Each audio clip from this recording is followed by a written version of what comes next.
بسم اللہ الرحمن الرحیم۔ شروع کرتا ہوں اللہ کے پاک نام سے جو بہت بڑا مہربان نہایت رحم والا۔ دوستو، بہنوں، بھائیوں، بزرگوں، السلام علیکم ورحمۃ اللہ وبرکاتہ۔ تاریخ اسلام میں سلطنت عثمانیہ کی تاریخ کو ہم بیان کر رہے ہیں۔ دولت عثمانیہ کی تاریخ کا یہ 48 نمبر قسط ہے۔ تو دوستو، ہم 47 نمبر قسط میں بیان کر رہے تھے کہ سلطان احمد ثالث کی تخت نشینی ینیچری کی بغاوت کا نتیجہ تھی۔ اس لیے تخت پر آنے کے بعد اس نے بہت کچھ انعام و اکرام دے کر باغیوں کو راضی کیا اور ان کے مطالبات پر مفتی فیض اللہ افندی کے قتل کی اجازت دے دی۔ مفتی موصوف کا جرم یہ تھا کہ وہ اس فوج کی خود سری کے مخالف تھے، لیکن یہ خون جلد رنگ لایا اور سلطان نے قابو پانے کے بعد ینیچری سے پورا قصاص لیا اور ان کی بہت سے افسروں کو قتل کرا دیا۔ اس نے احمد پاشا صدر اعظم کو جو باغیوں کو منتخب کرتا تھا مزدور کر دیا اور اس عہدہ پر اپنے بہنوئی داماد حسن پاشا کو مامور کیا، لیکن سازشوں سے نے حسن پاشا کی صدارت کو بھی زیادہ دنوں تک قائم نہ رہنے دیا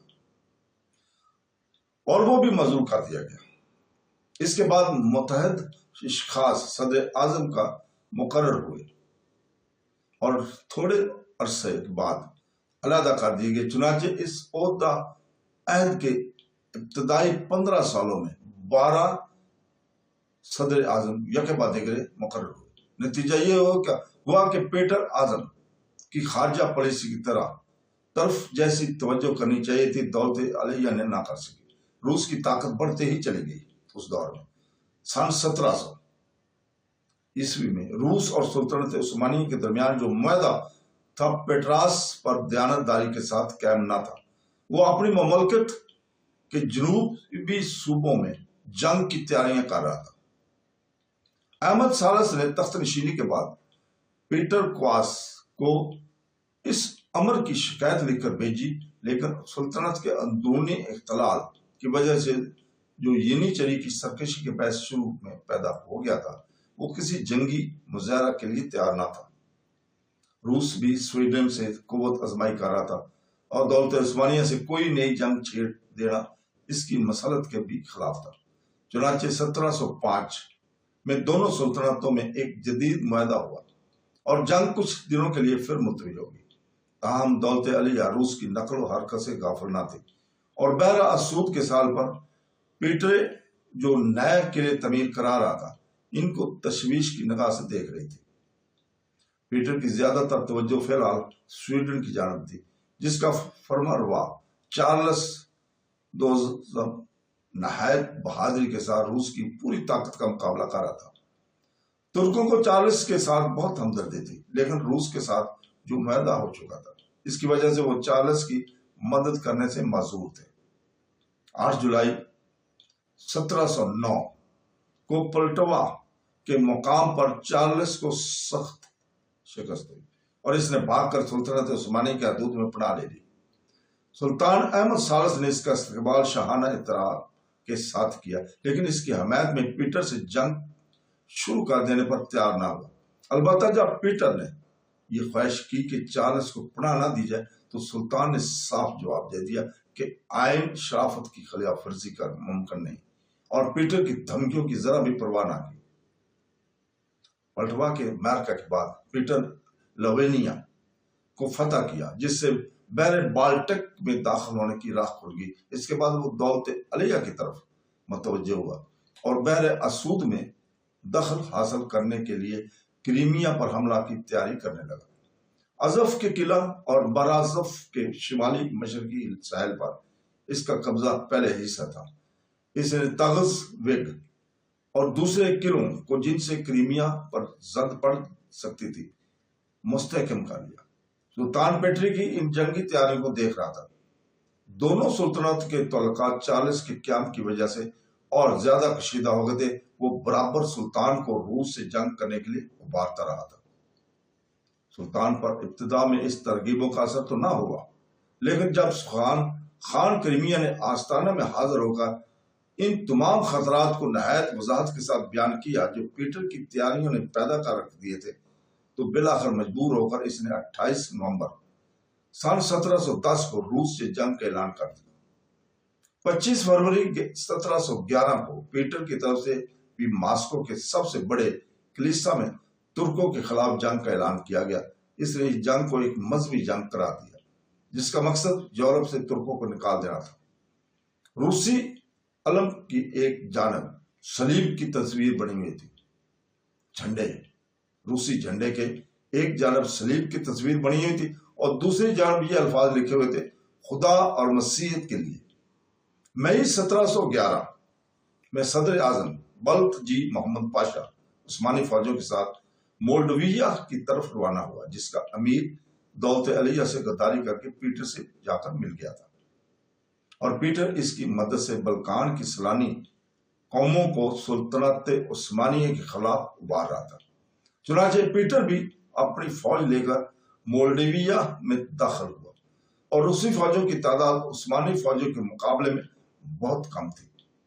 تاہم پیٹر اپنے جوش میں آگے بڑھتا گیا، یہاں تک کہ وہ دریائے پرتھ کو عبور کر کے اس کے ساحل پر خیمے نصب کر دیے۔ وہاں پہنچ کر اسے اپنی غلطی معلوم ہوئی، کیونکہ اس کے ایک بازو پر دریائے پرتھ اور دوسرے پر ایک وسیع دلدل تھا، اور سامنے کے پہاڑوں پر بلط جی محمد پاشا اپنی فوجوں کے ساتھ قابض تھا۔ روسی فوجیں عثمانی توپوں کی زد میں آ چکی تھی، جن سے بچ کر دریا کو عبور کرنا ممکن نہ تھا۔ پیٹر کو اپنے سپاہیوں کی ہلاکت اور اپنی گرفتاری کا پورا یقین تھا۔ اس موقع پر اس نے جو خط روسی سینٹ مجلس قومی کے نام ماسکو روانہ کیا تھا، اس میں اس کی بے چارگی اور مایوسی کا اندازہ ہوتا ہے۔ اس خط میں وہ لکھتا ہے کہ میں تم کو اطلاع دیتا ہوں کہ جھوٹی خبر سے فریب کھا کر اور اپنی کسی غلطی کے بغیر میں اپنے کو اس حالت میں پاتا ہوں کہ ترکی فوج نے مجھے خود میرے لشکر میں بند کر رکھا ہے۔ ہمارے سامان رسد کی فراہمی منقطع کر دی گئی ہے، اور ہمیں ہر لمحہ ہلاک یا قید ہو جانے کا خطرہ ہے، بجز اس کے کہ خدا کسی غیر متوقع طریقے پر ہماری مدد کرے۔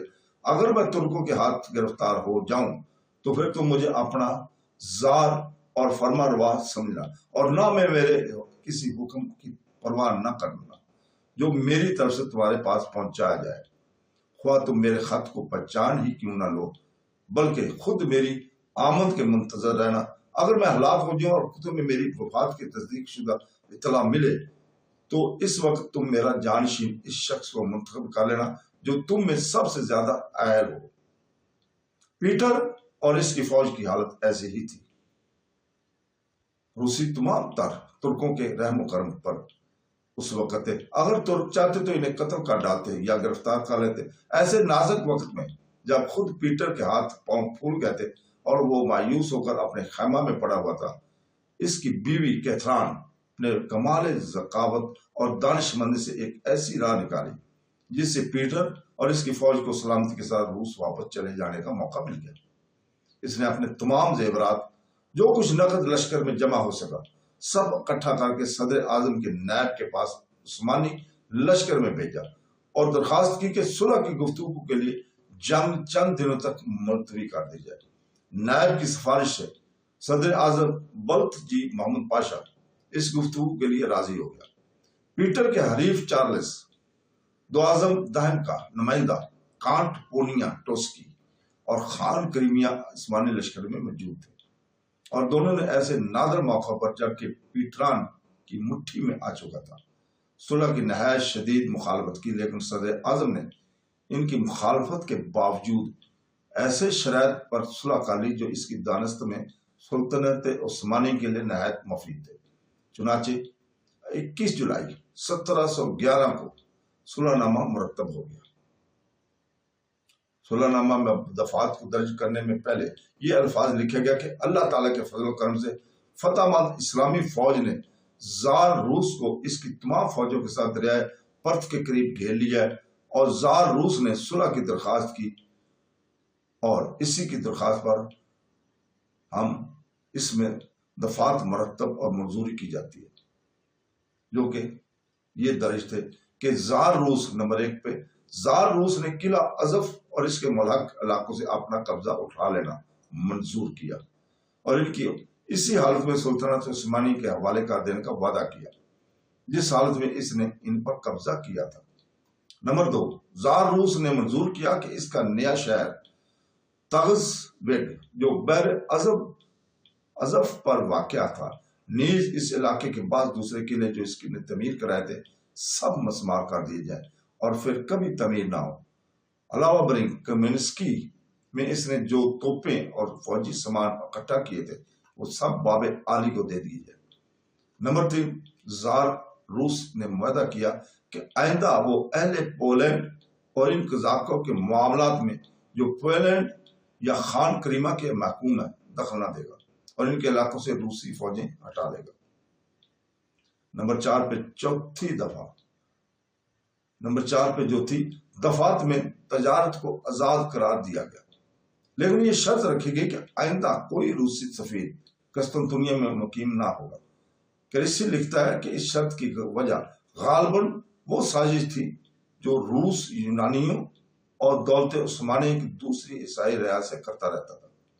نمبر 5 پہ اہل روس ان تمام مسلمانوں کو آزاد کر دے جن کو انہوں نے دوران جنگ میں یا جنگ سے قبل گرفتار کر لیا تھا۔ شاہ چارلس کو روس سے ہو کر اپنے ملک سویڈن جانے کی اجازت دی گئی اور زار نے وعدہ کیا کہ راستہ میں اس سے کسی قسم کی مزاحمت نہ کی جائے گی۔ اس دفعہ میں اس امر کی بھی سفارش کی گئی کہ روس اور سویڈن باہم صلح کر لیں۔ نمبر 7 پہ باب عالی کی طرف سے یہ وعدہ کیا گیا کہ آئندہ وہ اہل روس کو کوئی نقصان نہ پہنچائے گا اور اس طرح اہل روس کی طرف سے معاہدہ ہوا کہ وہ سلطان کی رعایا اور متحدوں کو کسی قسم کا نقصان نہ پہنچائیں گے۔